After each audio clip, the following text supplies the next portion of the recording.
સમાચારો વિગતવાર જોઈએ તો રાજ્યમાં ખેડૂતો માટે રાહતના સમાચાર સામે આવ્યા। વરસાદની ઘટવાળા જિલ્લાઓમાં વધુ વીજળી ખેડૂતોને આપવામાં આવશે। ખેતી માટે 8ના બદલે 10 કલાક વીજળી આપવામાં આવશે।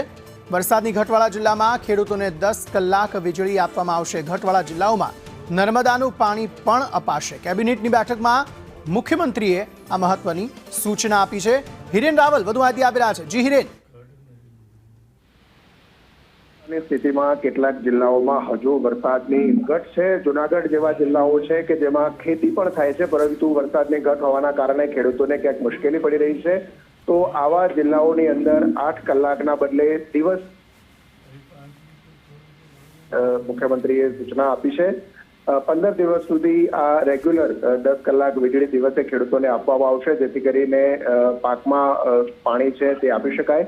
આ ઉપરાંત નર્મદાનું પાણી જે છે કે જે અત્યારે દરવાજા ખોલી અને નદીમાં છોડવામાં આવી રહ્યું છે, એ ઉપરાંત આવક વધુ હોવાના કારણે વધારાનું જે પાણી છે એ નદીમાં નાખવાની સાથે કેનાલ મારફતે સૌની યોજના મારફતે સૌરાષ્ટ્રના જે જળાશયો ખાલી છે એવા જળાશયોમાં નાખવા માટે પણ સૂચના આપી છે, જેના કારણે પાણીના તળ ઊંચા આવે। ખાતરના સંદર્ભમાં પણ મુખ્યમંત્રીએ સત્વરે ખેડૂતોને ખાતર મળી રહે અને કેન્દ્ર સરકાર આવતીકાલે વધુ જથ્થો પણ ગુજરાતને ફાળવશે। આભાર સમગ્ર માહિતી આપવા માટે।